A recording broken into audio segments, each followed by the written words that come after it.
We had high expectations last year. We started out 4-0, which was a huge accomplishment for us. We got off to a really good start. We had some big wins.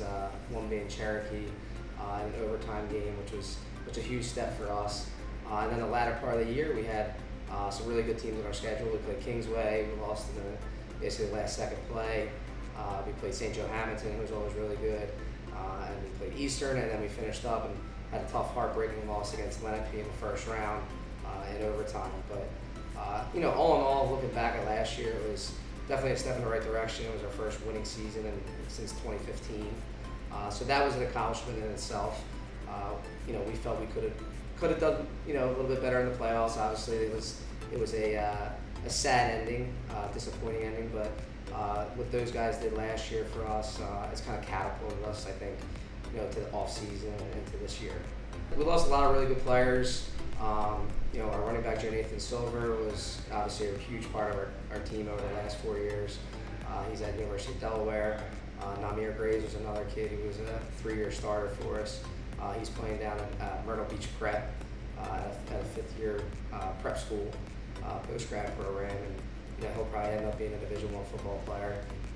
Amir Lamb was another 3-year starter for us. So those 3 guys and a handful of other guys that made major contributions, not only last year but really the years previous. Those guys are obviously missed, and it's hard to replace guys like that. But the foundation that they set for these guys coming up, even our freshmen coming up, and our underclassmen that are kind of making their way up, they've set that foundation for them to, here's the expectations. This is what you're going to get into. This is what we want to be.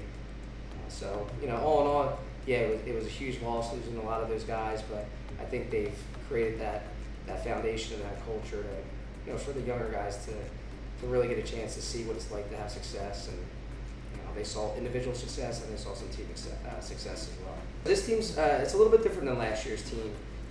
We're really lineman heavy.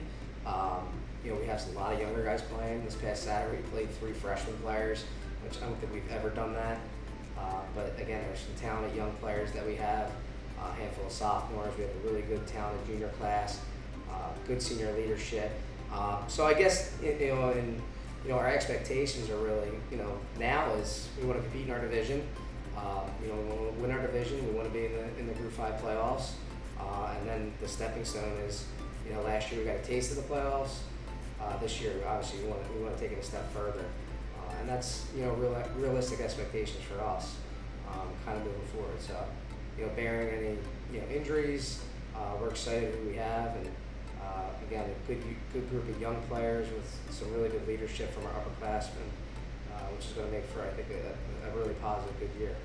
We have Williamstown, who's on our schedule, Kingsway, Holy Spirit, Clearview, Vineland, and Eastern. That's our division. It's pretty much made up of all Group 5 and Group 4 teams, beside Holy Spirit, who's a non-public school. But they mix those non-publics in with the public schools. And it's based on basically what you did in the last 2 years and geographic location. So we have a chance to play Kingsway and Clearview, Williamstown, we're all in Gloucester County, and then we have an opportunity to play some teams that were similar to us record-wise over the last 2 years. COVID kind of put a damper on things because some teams played a lot less games than other teams. So it was a little bit different in the realignment, but it's a good opportunity for us because get a chance to play some different teams that we haven't played, and then also play teams that we want to kind of build a rivalry with, based on our geographic location. Kingsway this year is probably the one that we circled. They beat us a couple years ago in double overtime during the COVID year, and then they beat us last year in a heartbreaker. They went to the finals last year, and again, I think that little crosstown, Gloucester County type rivalry is kind of growing.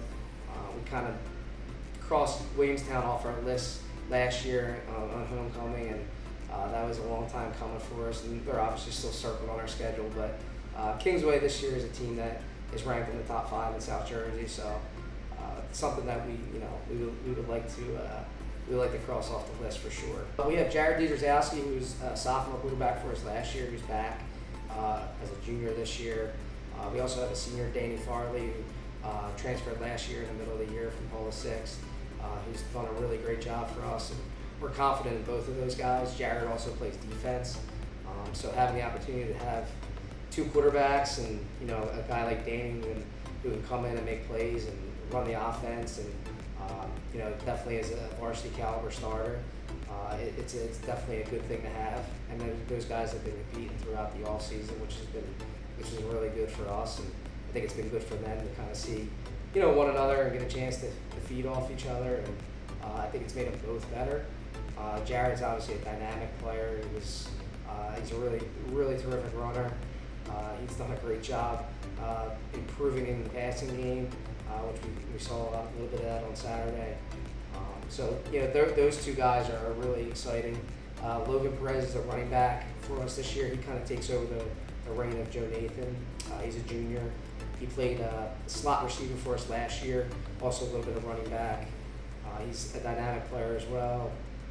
Definitely be a college football player. John Stone is the big man up front for us. John's going to Rutgers next year on a full scholarship. He's playing left guard for us. He's a 3-year starter. Very talented offensive lineman. Jason de Blasio is another kid who's a returner for us. Played tight end, also plays defensive end. Michael McCour started for us at right tackle last year, so he's back. Nathan Leone is our right guard and also plays defensive tackle for us. He returns from last year. So there's a really good mix of guys, especially on our offensive line, and then our skill position players that have some experience and have, that skill set of, we could be very dynamic, especially offensively. Defensively, it's kind of the same situation. It's a lot of younger players. Like I mentioned, Jared plays in the secondary. Logan Perez plays in the secondary.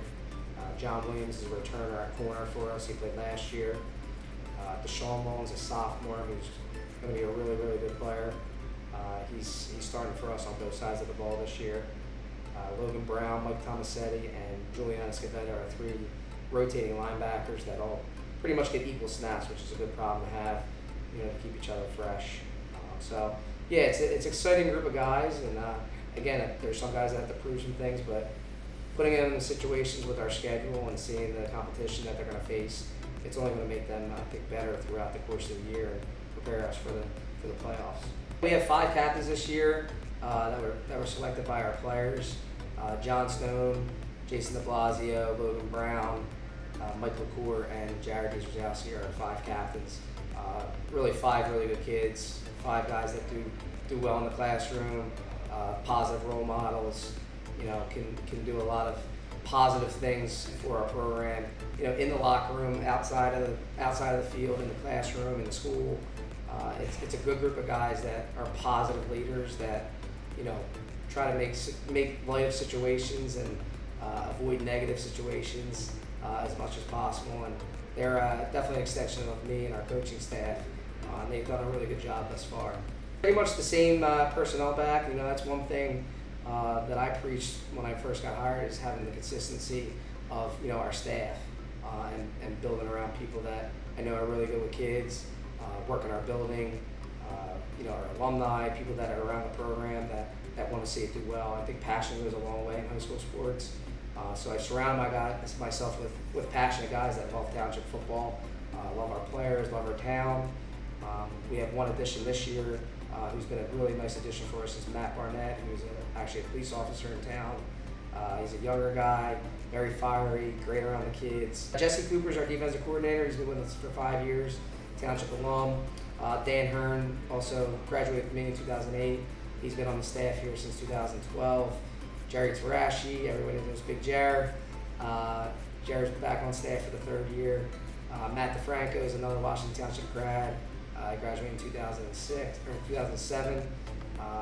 He's our offensive line coach. Rob Egan's another Township grad. He's back with us for his 5th year. Nick Ferrantino is a 1984 grad. He's back with us for his 5th year as well. He helps out with the linebackers. Matt Barnett, like I mentioned, lives in town, obviously a police officer in town. So he's been a nice addition for us. Trevor Sharkey, he's a recent grad. He graduated in 2018, Trevor? Yeah, 2018. So he's been with us for the last 3 years as well, or 4 years. So he got right into the coaching scene right after he graduated high school. Carson Schultz is another kid who graduated with Trevor, ex-alumni. Rhonda Chase, special ed teacher in the building, coached with Tom Brown for 20 years. He's our freshman coach. Ray Rapacelli is another guy who graduated in 2013. So again, I try to surround myself with guys that have been a part of the program. Ryan Francisco just got hired, special ed department here. Has been involved in our lacrosse program. He came onto the football scene last year. He's done a really good job with our freshman guys. Anthony Sheridan. He coached with Tom Brown for years. Then he came back 5 years ago with me, and he's been our running backs coach. Judge Wallace has been around since 1991. So Judge has been volunteering since then. So he's 31 years in. So part of the program, which is again a huge help for us, having those guys, a little bit old, a little bit young, a little bit in between, different types of relationships with the kids, and guys that they can go to for various things, not necessarily go to me for everything.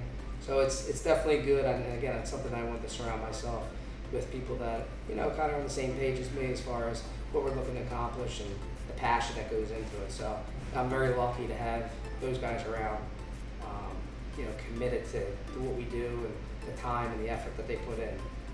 Washington Township has been my home for my whole life, so I'm passionate about it, and that's why again I try to surround myself with people that are similar to me, that have that same passion and that I know I can count on and trust on, and then try to instill that into the players and students and the people in the community. And I think there's a lot of good things that are here that people sometimes forget about and take advantage of, all the great things that we have. So try to remind them, and this is a great place to be, great place to work, great place to live.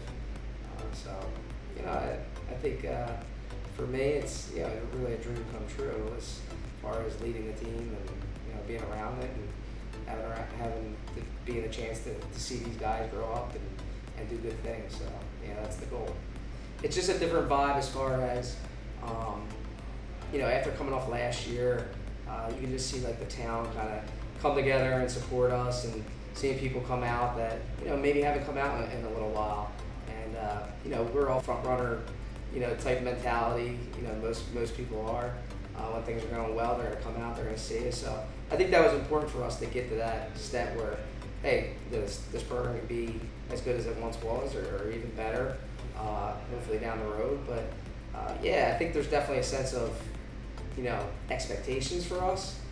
You have one good year, and everybody thinks, all right, you got to build off of that, and you got to build off of that. So I think our guys have done a good job with that culture standpoint of the expectations here are high. It's not. We don't want to go 3-7. We don't want to be in that 4-6 range. We want to be better than that. So I think they've taken that, and I think they've built off that. And there's definitely a sense of confidence and a sense of pride and being part of the program. I mean, I was used to the success as a player. Being a part of programs that were really good in both football and baseball. So losing to me was rare. So coming back into the coaching world, and then being the head coach, eyes are on you at all times. But there's definitely I don't want to say pressure. I think it's more of a sense of expectations, and I think it's a good spot to be. I'd rather have high expectations and people expect more of us and of me than to have low expectations and go into games not thinking we're going to win. So I think again that's a little bit of adjustment. I think that's something that we talked about last year a lot. For me being in big games, and I've done that as a player, but as a coach it's a different element. You're worried about 135 players. You're not worried about yourself or maybe a couple guys that are next to you. So for me, again, I think I've been in big games as a player, having that experience last year, being in a situation like we were last weekend, giving us that experience of being in those big type of games and that environment, I think will pay off for us, and pay off for our coaching staff, for me. The more opportunity you get to be in those situations, the more comfortable you're going to get. So, we're looking forward to being in those high expectation situations. Expectations for the year are, again, we want to win our division. We want to obviously make a push in the playoffs in Group 5. Definitely take it one step further than we did last year. And again, I think the biggest thing for us is we know we have a tough schedule. So everybody's going to say they want to be undefeated state champions, and that's everybody's goal across the country. But realistically, that's very difficult to do, especially in our division and with our schedule. So again, I think we want to play our best football, in October and in November. So that's the goal, and that's what we're kind of working towards. We're going to have some different bumps in the road, but we push through those things. I think we'll be in the conversation at the end.